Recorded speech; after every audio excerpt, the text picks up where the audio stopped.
வாலாஜாபேட்டை அருகே முறையாக சுகாதார பணிகள் மேற்கொள்ளப்படாததால் பல்வேறு வகையான நோய் தொற்று பரவும் அபாயம் ஏற்பட்டுள்ளதாக பொதுமக்கள் குற்றம் சாட்டியுள்ளனர். ராணிப்பேட்டை மாவட்டம் பஞ்சுப்பேட்டை பகுதியில் அமைந்துள்ள கழிவுநீர் கால்வாய் பல மாதங்களாக சரிவர தூர்வாரப்படாததால் கால்வாய் முழுவதும் கழிவுகள் தேங்கி காட்சியளித்து வருகிறது. இதனால் மழை காலங்களில் கழிவுநீர் கால்வாய் தண்ணீர் வெளியேற வழி இல்லாததால் முழுவதுமாக நிரம்பி அப்பகுதியில் உள்ள சாலைகள் மற்றும் வீடுகளில் உள்ளே தண்ணீர் தேங்கும் நிலை ஏற்பட்டுள்ளது. மேலும் அப்பகுதியில் சரிவர தூய்மை பணிகள் மேற்கொள்ளப்படாததாலும் சுத்தமான குடிநீர் விநியோகம் செய்யப்படாததாலும் பொதுமக்களுக்கு நோய் தொற்று ஏற்படும் அபாயம் ஏற்படுவதாக அப்பகுதியினர் குற்றம் சாட்டினர். மேலும் இதுகுறித்து மாவட்ட நிர்வாகம் தலையிட்டு உரிய நடவடிக்கை எடுக்க வேண்டும் என பொதுமக்கள் மற்றும் சமூக ஆர்வலர்கள் கோரிக்கை விடுத்துள்ளனர்.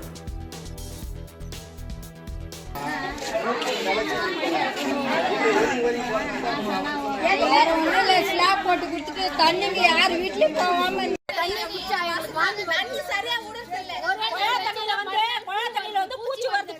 பூச்சி வருது. இந்த காவா தண்ணி வந்து குழாய் தண்ணி வருது. நாங்க தண்ணி எப்படி குடிக்கிறது?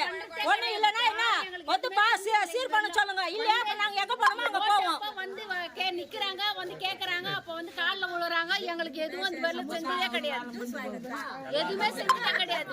எல்லாம் அந்த பக்கம் தண்ணி வர தண்ணி மொத்தமா இந்த பக்கம் தான் வருது. அந்த பக்கம் வர தண்ணி மொத்தமே இந்த பக்கம் தான் வருது. குழாய் தண்ணியில வருது. நாங்க குழாய் தண்ணி எப்படி குடிக்க முடியும்? எப்படி தண்ணி குடிப்போம்? இந்த காவா தண்ணி குழாய் தண்ணியில வந்தா குடிக்கலாமா?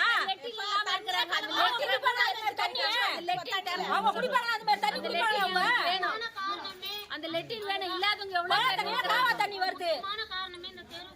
எப்படி குடிக்கிறது தண்ணி? நாங்க இந்த காவா தண்ணியை மொத்தமே உள்ள வருது. பசங்க குழந்தைங்களை வச்சுருக்கிறோம். டங்கு காய்ச்சல் வச்சு இந்த ஏரியாவுக்கு டங்கு காய்ச்சல் வச்சு முதல்ல இந்த தண்ணி வந்துதான் எல்லாம் அரிச்சு நைட்ல ஊத்த வேண்டியது. எல்லாமே அச்சுன்னு வருது. அது மொத்தம் வீட்டு உள்ள வருது. அப்படியே கட்டி கட்டி எல்லாம் வருது. அதுல அந்த தண்ணி நாங்க எப்படி குடிக்க முடியும்? எதுவும் செஞ்சதே கிடையாது. முனிசிபல் ஆபீஸ்ல வராங்க. பாத்ரூம் வீட்டு மேல தான் கலந்து வருது. பாத்ரூம் எல்லாமே கலந்து வருது. அந்த தண்ணியில தண்ணி எப்படி குடிப்போம் நாங்க? அவங்க குடிப்பாங்களா? அவங்க வீட்டுல லெட்டின் பண்ணி வச்சிருக்காங்க. மொத்தமா வருது. அப்படியே வந்து மெதுக்குதுங்க. வாசல்ல வந்து நிக்குதுங்க. அப்படியே சொல்லு குழந்தைகளை அந்த பக்கம் லைட் போடுறாங்க. லைட் போட ஒண்ணு இல்ல. அந்த பக்கம் தண்ணி போறதுக்கு வசதி இல்ல. தண்ணி ரொம்ப குழந்தைங்கள எல்லாம் வச்சுக்கிறோம். எப்படி குடிப்பாங்க? தண்ணி எப்படி குடிப்போம்? தண்ணி மொத்தம் எங்க பக்கம் தான் வருதுங்க. எங்க மாட்டு சாணிய தொட்டி அந்த மாட்டு கொட்டை கையில மொத்தம் எல்லா தண்ணி இந்த பக்கம் தான் வருது. அந்த பக்கம் லெட்டின் மொத்தம் எங்க காவல தான் வருது. இன்னும் மழை டைம்ல காமிக்கிறோம். வந்து பாருங்க அந்த லெட்டின் மேல மேதிக்குன்னு வருது. பாத்ரூம் கட்டி வச்சுட்டு அப்படிதான் இவங்க பணஞ்ச மாதிரி பாத்ரூம் கட்டி வச்சுட்டு இவங்க பணஞ்ச மாதிரி இருக்குது. பாத்ரூம் சாக்க கட்டிட்டு மூடி வச்சுக்கிறாங்க. நாங்க பொம்பளைங்க எங்க போவோம் பாத்ரூம்க்கு? ஆம்பளை இருக்கிற இடத்துல நாங்க போக முடியும்? ஆம்பளை பசங்க நிறைய பசங்க போற இடத்துல நாங்க போறோம். ரெண்டு பாத்ரூம் கட்டி இவங்க பணஞ்ச மாதிரி இருக்குது. பாத்ரூம் மூடி வச்சுக்கிறாங்க.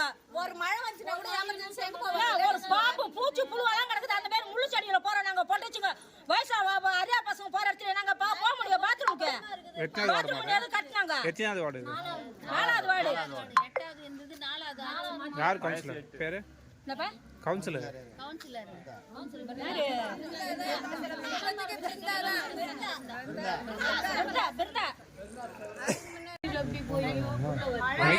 எல்லார் வீட்லயும் தண்ணி உடம்பு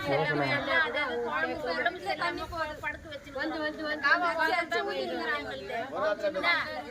ஒரே ஒரு சேர்மன் வராங்க பாக்குறாங்க போறாங்க. எத்தனையோ சேர்மன் எத்தனையோ கவுன்சிலர் வந்தாங்க. ஒருத்தரும் ஒன்னும் செஞ்சதே கிடையாது. எங்களுக்கு அப்படியே தான் இருக்குதுங்க. இந்த காவா அப்படியே இருக்குது. அப்படியே தண்ணி வேற வந்து